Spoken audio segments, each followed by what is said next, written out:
হতভাগিনী মাতা সবরে ডাকাতদের বাহুবন্ধন ছিন্ন করিয়া পাগলের মতো ছুটিয়া আসিল এবং যুপকাষ্ঠে বন্দী পুত্রকে জড়াইয়া ধরিয়া কাঁদিতে কাঁদিতে বলিতে লাগিল, মা, মা জগৎজননী, তুই দয়া করে আমার ছেলেকে ভিক্ষা দেবা, আমাকে ভিক্ষা দেবা, আমাকে বলিনি, আমার রক্ত নেবা, দয়া কর মা, দয়া কর। পুরোহিত স্তম্ভিত, কালীসর্দারের হাত নড়িতেছে না। তার হাতের খড়গ কে যেন জোর করিয়া ধরিয়া রাখিয়াছে। সবল দুই হস্তে ধৃত খড়গ তাহার হাতে স্থির হইয়া আছে, সে নাড়িতেও পারিতেছে না। ডাকাতদের রীতি আছে, স্ত্রীলোকের গায়ে তাহারা কখনো হাত তোলে না। স্ত্রীবধ ডাকাতদের শাস্ত্র বিরুদ্ধ। সহসা এক উজ্জ্বল আলোকে অট্টহাসের মন্দির আলোকিত হইয়া উঠিল। ডাকাতেরা সবিস্ময়ে দেখিল দেবী অট্টহাস হা হা হা অট্টহাসে চারিদিক ভীতের সৃষ্টি করিয়া ছুটিয়া আসিয়াছেন এবং সেই যুপকাষ্ঠ নিবদ্ধ ছেলেকে মুক্ত করিয়া দিয়েছেন। ডাকাতের দল স্তব্ধ হইয়া রহিল, সকলে নির্বাক, নিস্পন্দ।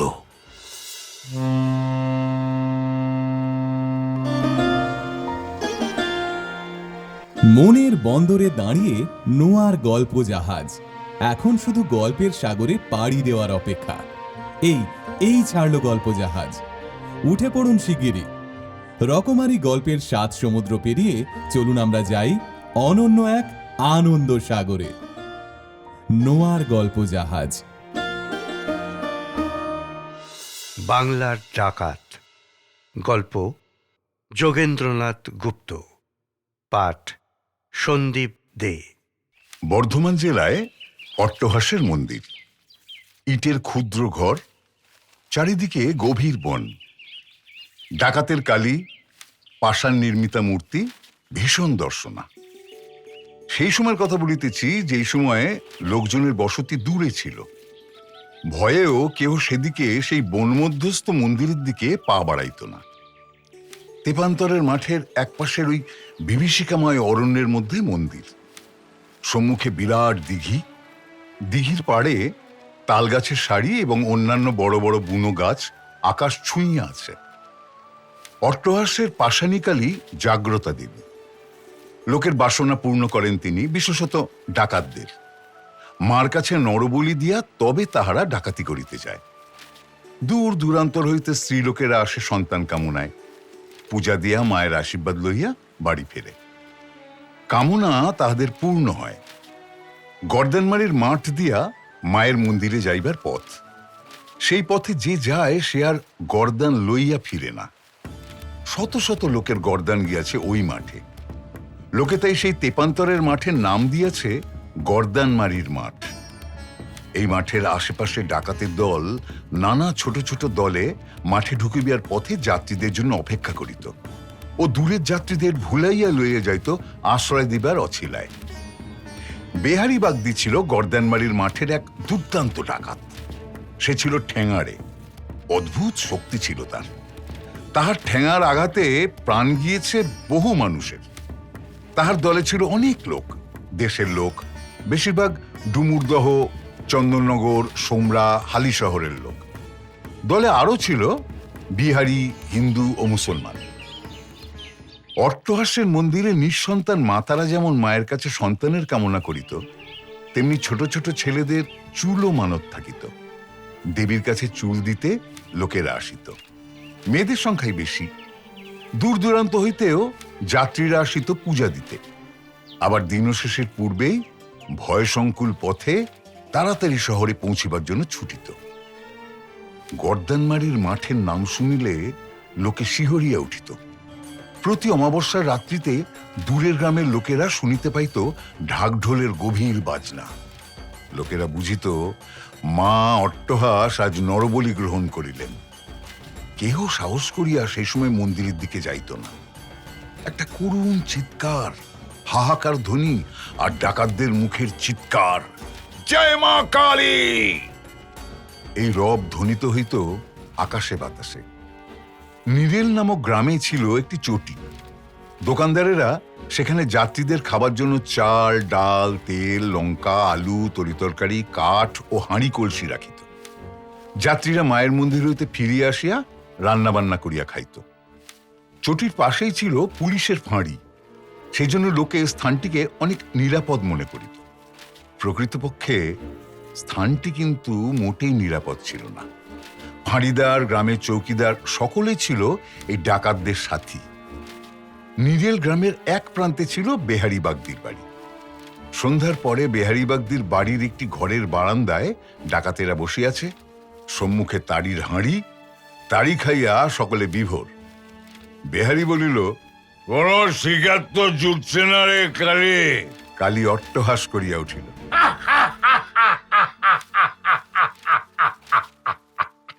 সর্দার, মা যে রক্ত চান, মাকে একটা নরবলি না দিলে চলবে কেন? অন্যান্য ডাকাতেরাও বলিল, ঠিক কথা সর্দার, কালই তো অমাবস্যা আর মঙ্গলবার, একটা নরবলি দিয়া মাকে খুশি করে দাও। বিহারী সর্দার কিন্তু বিরক্ত হইয়া কহিল, বললেই তো হয় না, নরবলির মানুষ পাই কোথা? কালী ছিল জমের দোসর, ভীষণ তাহার আকৃতি, এমন কুৎসিত চেহারা, বলিষ্ঠ দেহ, রাক্ষসের মতো বড় মুখ, আর ওই রক্তবর্ণ চক্ষু বড় একটা দেখা যায় না। তাহাকে দেখিলে অতি বড় শক্তিশালী লোকও ভয় পাইত। সেই কালী বলিল, সে ভার আমায় দাও। বিহারী আনন্দে চিৎকার করিয়া কহিল, ধন্যী ধন্যী মায়ের বেটা, তাহলে যা, আমরা আজ মায়ের মন্দিরে গিয়ে জমায়েত হব। কালী তৎক্ষণাৎ লাঠি হাতে তাহার মাথার বাবরি চুল দুলাইয়া রাত্রির গভীর অন্ধকারে অরণ্যের পথ ধরিল। সত্য সত্যই কালীর অসাধ্য কাজ কিছুই ছিল না। সে খানিক দূরে গিয়া দেখিল, বনের পথে একদল যাত্রী চলিয়াছে দেবী অট্টহাসের মন্দিরের দিকে।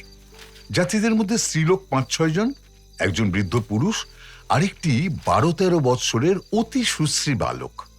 তাহার মা তার একমাত্র সন্তান।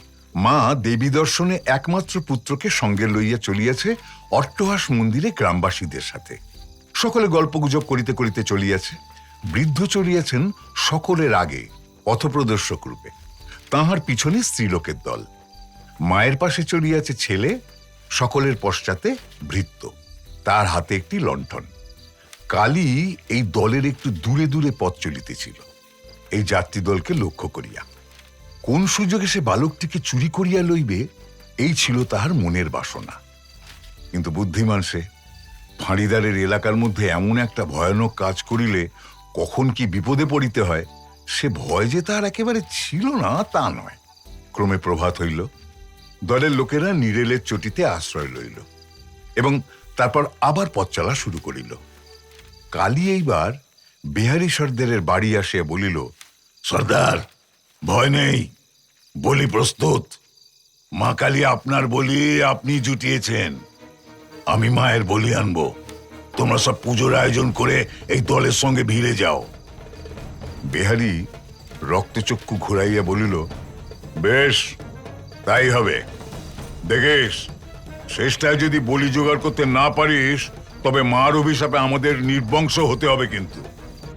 কালী কহিল, কি যে বলো সর্দার, কালী যে কাজে হাত দেয় তার একটা ফয়সালা না করে সে ফেরে না। কিছুক্ষণ পর দেখা গেল একদল যাত্রী চলিয়াছে মন্দিরের দিকে, সঙ্গে ঢাকঢোল বাজিতেছে। মহোৎসবে মাতিয়া ভক্তদল ছুটিয়া চলিয়াছে। অল্প কিছুকাল পরেই অন্যান্য পূর্বাগত দলের সঙ্গে তাহাদের সাক্ষাৎ হইল। পূর্বের যাত্রীদলও এমন একটি বিরাট দলকে পাইয়া মনের আনন্দে নিশ্চিন্ত মনে দেবীর মন্দিরের পথে অগ্রসর হইতে লাগিল। রাত্রি প্রায় 2 প্রহর হইবে, এমন সময় সকলে অট্টহাস মন্দিরের প্রাঙ্গণে আসিয়া পৌঁছিল। যাত্রীদল যাত্রীদের নির্দিষ্ট আবাসে গিয়া আশ্রয় লইল। পরদিন মধ্যাহ্নে হইবে মায়ের পূজা। ক্রমে রাত্রি গভীর হইতে লাগিল। যাত্রীরা নিশ্চিন্ত মনে শুইয়া পড়িল। কাহারও মনে কোনো বিপদের আশঙ্কা হয় নাই, বরং ওই নবাগত যাত্রীদলের বৃদ্ধটির সঙ্গে তাহাদের আলাপ জমিয়া উঠিতেছিল। বৃদ্ধ বলিলেন, সঞ্জয় ছেলেটি গ্রাম সুবাদে তাহার নাতি। সংসারে এক মা ছাড়া তাহার আর কেউ নাই। সামান্য ধানি জমি আছে, ধান পায়, মোটা ভাত মোটা কাপড়ে চলে, চরকা কাটিয়াও কিছু কিছু আয় হয়। এইভাবে গল্পগুজবের পর শ্রান্ত ও অবসন্ন দেহে সকলেই ঘুমাইয়া পড়িলেন। মাতা ও পুত্রকে বুকে টানিয়া লইয়া ঘুমাইয়া পড়িল। নিশীত রাত্রে ঢাক ঢোল বাজিয়া উঠিল, শঙ্খধ্বনি হইতে লাগিল। মশালের উজ্জ্বল আলোক ও ভীষণ চিৎকারে যাত্রীদের ঘুম ভাঙিয়া গেল। মা জাগিল, বৃদ্ধ জাগিলেন, দলের সকলে জাগিল। মাতা কাদম্বিনী দেখিলেন পুত্র তাহার কাছে নাই। তবে তবে সে গেল কোথায়? পাগলের মতো ঘুরিয়া সে মন্দির প্রাঙ্গণে আসিয়া দেখিল ভীম দর্শন লাঠি হাতে একজন লোক প্রাঙ্গণে উন্মাদের মতো নৃত্য করিতেছে আর জয় কালী, জয় কালী এইভাবে চিৎকার করিতেছে। কোথায় আমার আমার ছেলে কোথায়? চিৎকার করিয়া উঠিল ব্যথিতা মাতা। বিহারী সর্দার গর্জন করিয়া কহিল, ওই দেখ, তোর ছেলেকে পুরুত ঠাকুর স্নান করিয়ে নিয়ে আসছেন। মার কাছে তাকে আমরা বলি দেব। বচ্চার। কাদম্বিনী দেখিল তাহার পুত্রের কপালে সিঁদুর ও রক্তচন্দনের ফোঁটা, তাহার পরিধানে লাল কাপড় ও লাল উত্তরীয়, গলায় জবা ফুলের মালা। সে ভয়ে কাঁপিতেছে। মা সবিস্ময়ে সেই সব দেখিল, দেখিয়া ছুটিয়া গেল পুত্রের দিকে। দস্যুদল তাকে বাধা দিল। বৃদ্ধ যাত্রীটি শক্তিহীন, তিনি কাঁদিতে কাঁদিতে বলিতে লাগিলেন, রক্ষা করো, তোমরা এই দুঃখিনী মায়ের একমাত্র ছেলেকে রক্ষা করো। ওরে বলি যদি দিতে হয় আমায় বলি দে। কিন্তু বৃদ্ধের কাতরোক্তি কে শুনিবে? ডাকাতেরা বৃদ্ধকে বাঁধিয়া মন্দিরের বারান্দায় ফেলিয়া রাখিল। সঙ্গে স্ত্রীলোকেরা কাঁদিতে লাগিল, মা মা বাঁচাও, মা দেবী অট্টহাস, আমাদের রক্ষা করো মা। এদিকে পুরোহিত মন্ত্র পড়িলেন। দীর্ঘ খড়গখানিতে সিঁদুর আর রক্তচন্দন লেপিয়া দিলেন। বলির জন্য আনিত বালককে মন্ত্রপুত করিয়া বলিদানের জন্য আনিয়া চুপকাষ্ঠের মধ্যে বন্দী করিলেন। ঢাক ঢোল দ্বিগুণ বেগে বাজিল। ধূপধুনায় চারিদিক অন্ধকার হইয়া গেল। হতভাগিনী মাতা সবরে ডাকাতদের বাহুবন্ধন ছিন্ন করিয়া পাগলের মতো ছুটিয়া আসিল এবং যুপকাষ্ঠে বন্দী পুত্রকে জড়াইয়া ধরিয়া কাঁদিতে কাঁদিতে বলিতে লাগিল, মা মা জগৎজননী, তুই দয়া করে আমার ছেলেকে ভিক্ষা দেবা, আমাকে ভিক্ষা দেবা, আমাকে বলিনি, আমার রক্ত নেবা, দয়া কর মা, দয়া কর। পুরোহিত স্তম্ভিত। কালী সর্দারের হাত নড়িতেছে না। তার হাতের খড়গ কে যেন জোর করিয়া ধরিয়া রাখিয়াছে। সবল দুই হস্তে ধৃত খড়গ তাহার হাতে স্থির হইয়া আছে, সে নাড়িতেও পারিতেছে না। ডাকাতদের রীতি আছে, স্ত্রীলোকের গায়ে তাহারা কখনো হাত তোলে না। স্ত্রীবধ ডাকাতদের শাস্ত্র বিরুদ্ধ। সহসা এক উজ্জ্বল আলোকে অট্টহাসের মন্দির আলোকিত হইয়া উঠিল। ডাকাতেরা সবিস্ময়ে দেখিল দেবী অট্টহাস হা হা হা অট্টহাসের চারিদিক ভীতের সৃষ্টি করিয়া ছুটিয়া আসিয়াছেন এবং সেই যুপকাষ্ঠ নিবদ্ধ ছেলেকে মুক্ত করিয়া দিয়েছেন। ডাকাতের দল স্তব্ধ হইয়া রহিল, সকলে নির্বাক, নিস্পন্দ। ডাকাতেরা সকলে ভয়ে ও বিস্ময়ে মন্দির ত্যাগ করিয়া চলিয়া গেল। কোথায় রহিল ঢাক, কোথায় রহিল ঢোল। প্রভাতের আলো যখন চারিদিকে উজ্জ্বল করিয়া দিল, তখন সেই যাত্রীদল যেন জ্ঞান ফিরিয়া পাইল।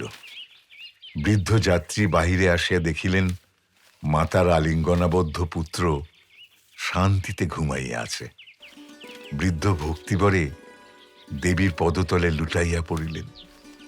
মা, মা গো, বাঁচিয়েছ মা, বাঁচিয়েছ তুমি মা। এই আশ্চর্য ঘটনার কথা দিকে দিকে ছড়াইয়া পড়িল। সেদিন হইতে দেবী অট্টহাসের মন্দিরে নরবলি বন্ধ হইয়া গিয়াছে। ডাকাতের দলও সেই মন্দিরে আর পূজা দিতে যাইত না। জগন্মাতার পূজা একরূপ বন্ধ হইয়া গেল। মন্দির একরূপ পরিত্যক্ত হইল এবং কালক্রমে ভীষণ জঙ্গলে তাহা ঢাকিয়া ফেলিল। অলৌকিক এই কাহিনী ওই অঞ্চলের সর্বত্র প্রচলিত আছে। এইরকম আরও গল্প শুনতে সাবস্ক্রাইব করুন নোয়া গল্প জাহাজ, প্রেস করুন বেল আইকন।